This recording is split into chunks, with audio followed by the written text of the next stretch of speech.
Hola amigos, ¿cómo están? Bienvenidos a un nuevo video en nuestro canal. Hoy nos encontramos en una de las salitreras acá en el norte de Chile, una de las más conocidas en el país y una de las más conocidas quizás a nivel mundial.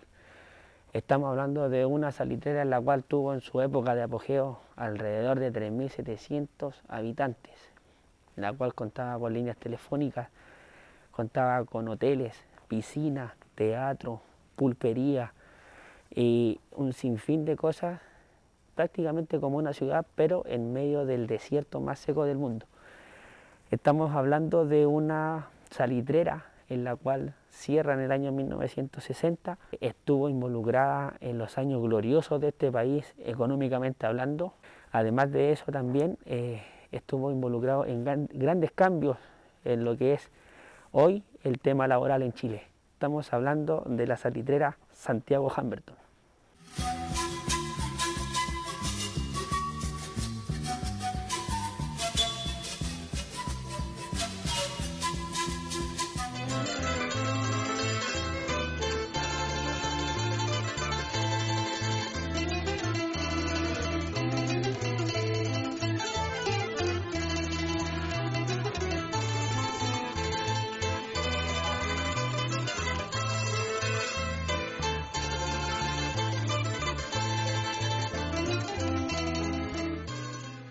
Bueno, originalmente no tenía el nombre esta salitrera de Santiago Humberton, sino que se denominaba o se llamaba, ya más bien dicho, Salitrera La Palma. Recordemos que estos sitios nacen en la época en que esta parte del país no era de Chile, sino que era de Perú. Se denomina y se pasa a llamar Santiago Humberton en el año 1936, en honor al químico británico, ¿cierto? Don James Thomas Humberton. Llegan a Sudamérica en el año 1875 y él fue considerado el padre de la producción del salitre al introducir en la salitrera, no solamente acá en Humberton, sino que en Santa Laura, en un sinfín de salitreras, introduce el sistema Chang.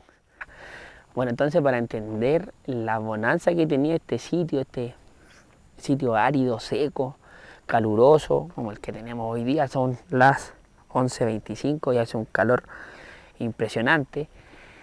El salitre era muy apetecido, ¿cierto? En la época de los 1800, ¿cierto? Hasta 1930, que fue como el boom de lo que fue la salitrera en este sector del país.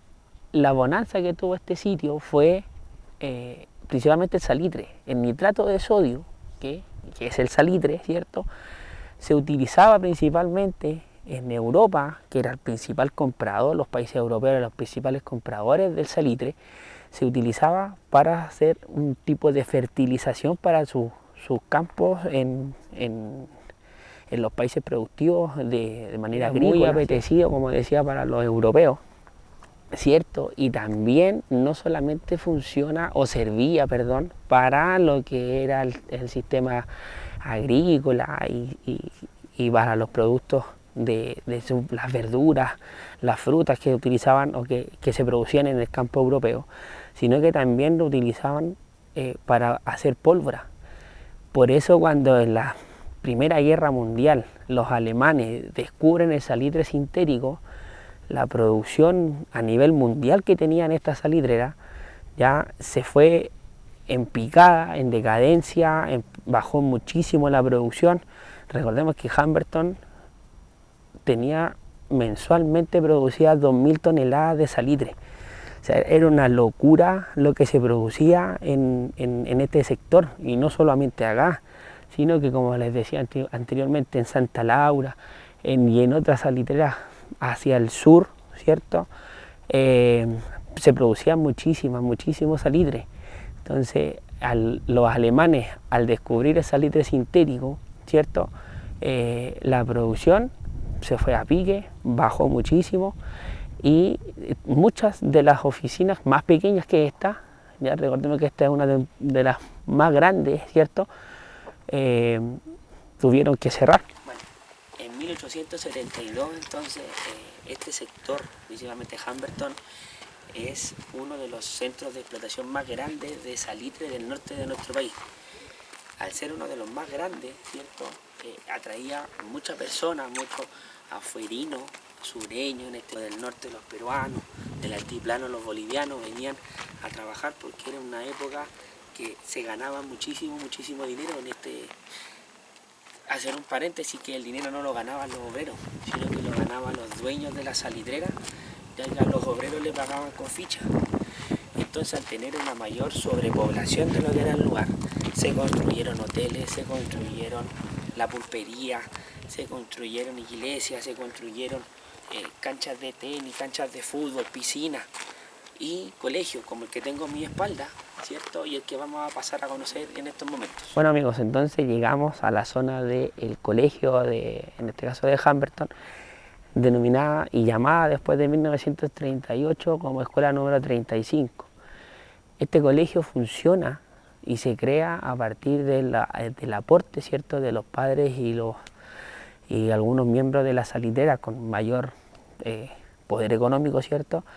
Y constaba alrededor de entre 5 salas más o menos, y luego de eso pasa a ser pública con aportes del gobierno de la época y con parte también de pagos de la administración, pasa a ser denominada escuela número 35.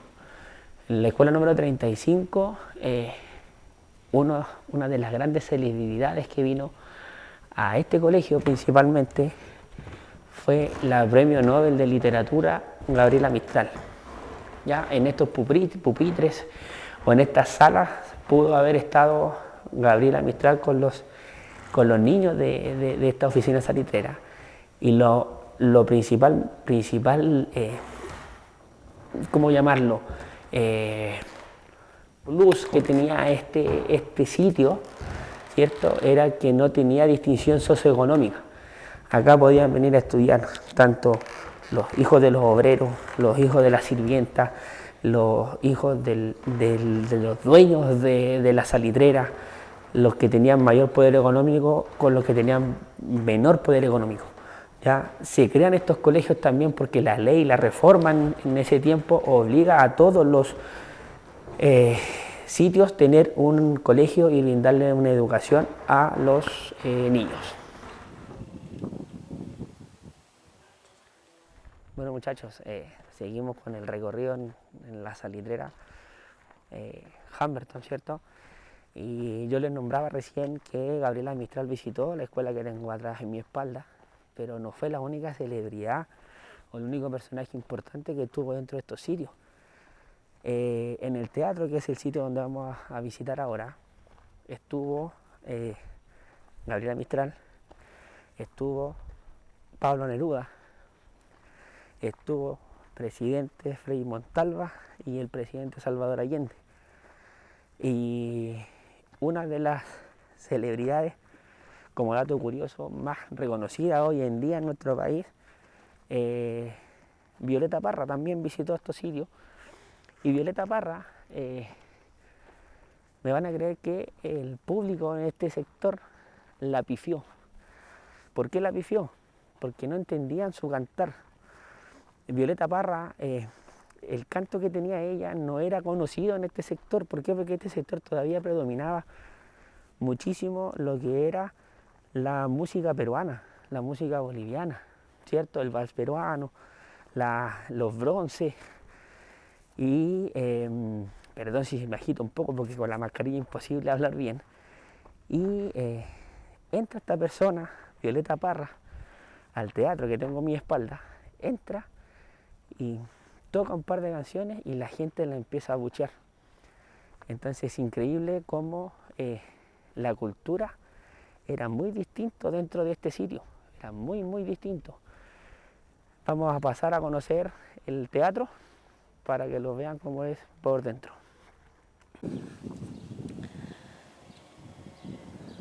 La gente, estamos dentro del teatro. Miren, es impresionante lo bien conservado que se encuentra todavía, a pesar de que fue construido hace ya bastante tiempo. Y como les decía, en estos sitios, en ese escenario, donde en la parte baja está la gente que tenía mayor dinero, los dueños de las salitreras, los pulperos que tenían mayor cantidad de acceso al dinero, y arriba estaban los obreros, sus familias, con sus hijos, donde ellos también tenían acceso a este sector. Los personajes principales que pasaron por aquí, o de los más conocidos que estuvieron, fueron los nombrados anteriormente como Pablo Neruda, Salvador Allende, Violeta Parra, don Arturo Frei Montalva, entre otros que visitaron estos sitios, que muchos veían alejados, muchos no conocían, pero de aquí salían los principales ingresos de nuestro país.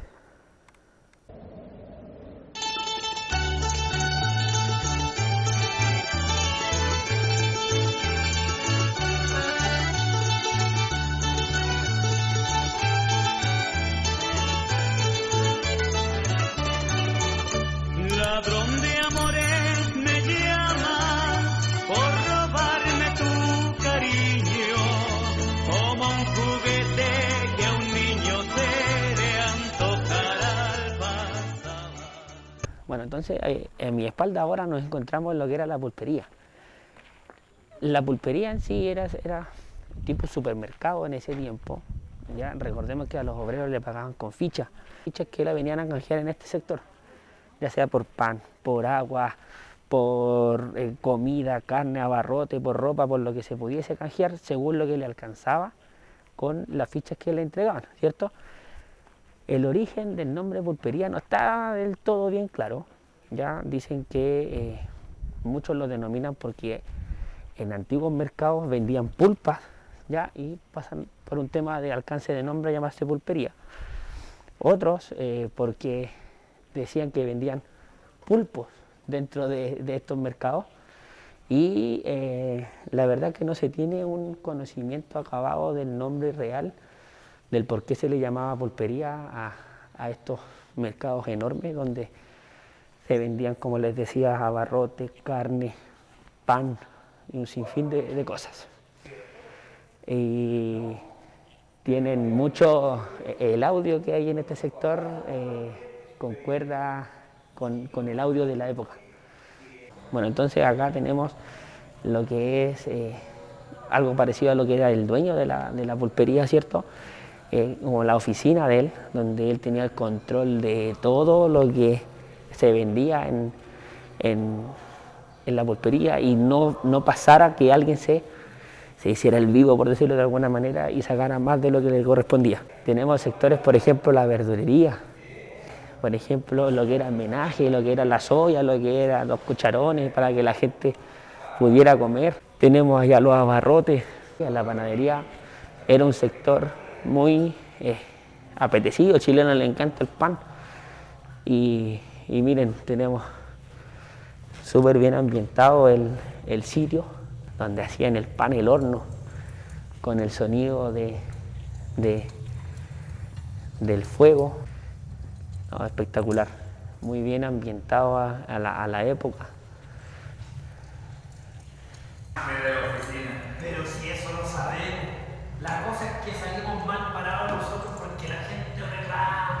Oiga, pero esto no es problema nuestro. Por lo que supe, el jefe de la pulpería identificó por nombre y apellido. Ah, mire. Sí, lo último que se supo es que la señora de Fernández estaba enviando pan a Pozo. Ahí existían los cagüines en ese tiempo también, parece. Como les decía, bueno,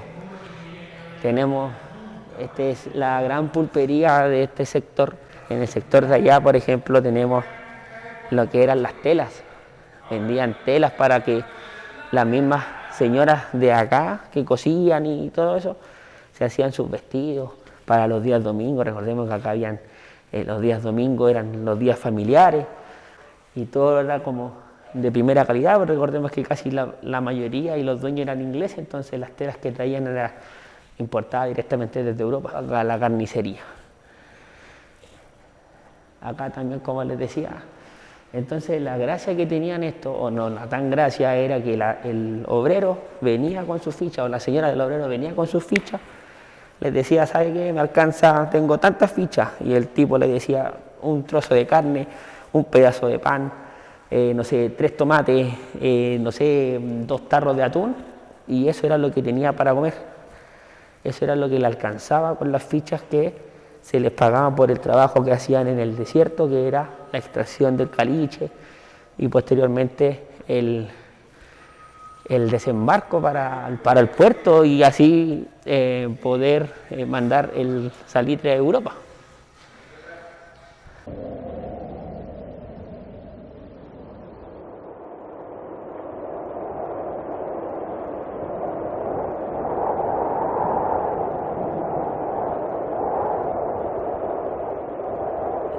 Es la pieza de un obrero soltero. Se pueden fijar, es todo de latón, ¿cierto? Que acá caía una cama, una cocinilla y nada más. Piso de tierra, con luz y nada más. Debe ser una pieza, yo creo, de 3×3, no más que eso, para una persona sola. Ahí vemos la puerta, esto es por fuera, y así eran pareadas, venía la otra, y así venía la otra, y así todo este pabellón completo hacia allá es el pabellón de los obreros solteros.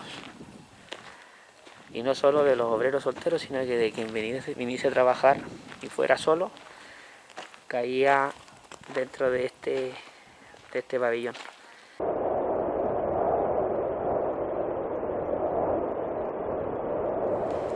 Muchachos, entramos entonces al memorial que hay en honor a las víctimas de la masacre de la Escuela Santa María, el 21 de diciembre de 1907. La verdad es que es espectacular, todo bien conservado, maquetas, y muy bonito. Les recomiendo que pasen a visitarlo.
Bueno, muchachos, entonces desde la avenida principal, el ingreso hacia el sector de donde está la plaza, la pulpería y el sinfín de cosas del atractivo que es Humberton, despedimos el video. Esperamos que les haya sido de su agrado y no olviden suscribirse al canal, ¿cierto? Activar la campanita para que le lleguen las notificaciones cuando suba un video nuevo, ¿ya? Y esperando que haya sido de total agrado. Fue un desastre grabar con mascarilla, pero son las normativas del lugar por el tema pandemia del COVID-19.